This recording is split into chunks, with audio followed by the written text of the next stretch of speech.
Senator Booker. Mr. Chairman, thank you very much for the time. Ms. Bondi, thank you very much. Thank you, Senator. And thank you for being willing to meet with me in my office. I really value that time that we had together. If there's anything that's been demonstrated in this hearing thus far, is there is a serious crisis of faith in our judicial system in America. And we are at a time where, as Judge Learned Hand reminded us in his writings and speeches, that the power of the Constitution is only strong as long as it is believed in and had faith by the American people. And that faith is shaken by so much of the political tumult. And as we have a new administration coming in and a lot of the protestations about retribution or going after political opponents, I know you could expand your empathy enough to understand why there are many that really worry about your independence. But I've heard you over and over again in this hearing, as much as I've tried to focus on it as I've gone back and forth between Senate Foreign Relations and another Floridian, Marco Rubio. But I am hearing from you that you understand that the Attorney General's guiding star is the U.S. Constitution and her client is the American people, that there can be no argument about that. Yes, Senator. Yes. And more than that, though, I hope that you, should you be confirmed, understand that there is an urgency in not just demonstrating through your actions that independence, but beginning to heal this country's lack of faith and shaken faith in that independence, in the U.S. Constitution. History may not long remember what any of us individually do here, but for the sake of our democracy, what you do to restore and repair the American faith, whether they be Democrats, Independents, or Republicans, is vital. I want to switch here to say publicly that when Donald Trump appointed Craig Carpenito as the U.S. Attorney in New Jersey, it was over the objections of myself and then Senator Menendez. I was wrong in my anticipation that he would not do good things in our state. He partnered with local leaders like those in Newark, New Jersey, to dramatically drive down crime. He was good for the safety of the city in which I live and the one that I led. Part of his strategy was to focus his resources on the most violent criminals. But that also meant that he used something that you know of called prosecutorial discretion. His strategies aligned with that of local leaders and was able to create historic drops in our murder rate.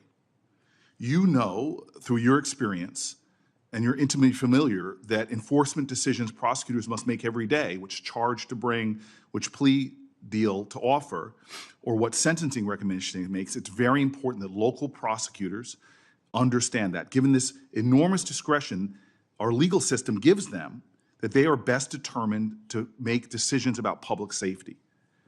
I'm very concerned that many people are starting to call for a time in our country where the Department of Justice should prosecute state and local prosecutors who exercise that prosecutorial discretion. As Attorney General, will you commit to respecting the autonomy of state and local prosecutors? Senator, we have to work together with state and local prosecutors. That's what I did my entire career. And if confirmed as Attorney General, I will continue to do that. They serve a vital function in our justice system. And you understand, like in my state, that sometimes they will decide not to go after certain low-level offenses in order to use their scarce resources. During a powerful Senate Judiciary Committee hearing, Senator Cory Booker delivers an impassioned statement about restoring faith in the American justice system. From prosecutorial discretion to federal overreach, Booker presses DOJ nominee Pam Bondi on her commitment to independence, fairness, and rebuilding public trust. Watch as he raises critical questions on local autonomy, illegal gun trafficking, and law enforcement accountability. Autonomy of state and local prosecutors. Senator, we have to work together with state and local prosecutors. That's what I did my entire career.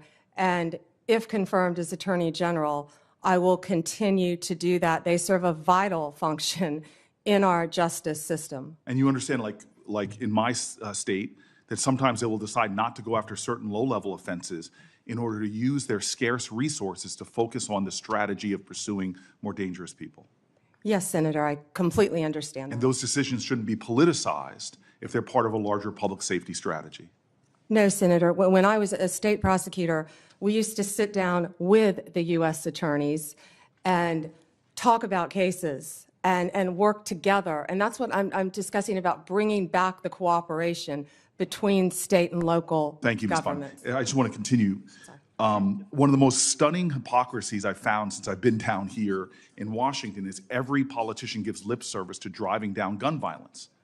But the very federal authority, the Bureau of Alcohol, Tobacco, and Firearm, that is primarily focused on enforcing America's gun laws and keeping people safe, is hamstrung by federal leaders. The ATF's core responsibility is assisting in local law enforcement. When I was a mayor, I detailed local law enforcement to the ATF, but I'm stunned at how they have been stripped of resources, of their budget, and all of their capabilities to go after illegal gun running. When I was mayor of the city of Newark, we couldn't find one gun crime that was done with a legally purchased gun. But when I turned to the ATF leader at that time told me in private, we don't have the resources, support, or legal ability to go after these crimes. I am concerned about our ability to fight gun crime in America that threatens our law enforcement officers as well as people in communities from red counties to blue cities. Will you commit to doing everything you can to making sure the ATF has its resources and the legal power to pursue illegal gun runners in our country? Senator, I will do everything in my power to prevent illegal gun runners in our country. When I left being a state prosecutor to run for Attorney General, I almost didn't run because I was working on a wire case involving illegal gun runners.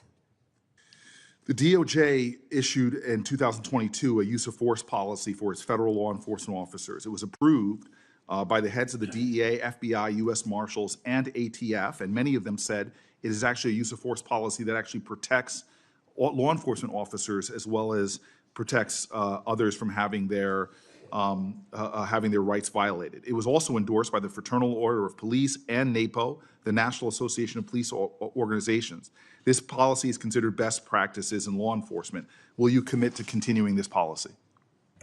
Senator, I have not read the policy. I will review the policy, and I will report back directly to you if I am confirmed as Attorney General, and consult with law enforcement. Absolutely. And I would appreciate if you looked at the policy and I submit questions for the record, hoping that you can elucidate maybe more of your thoughts on this. Certainly. And then I will also say, it's my last question because I see my time has run out and I look forward to a second round.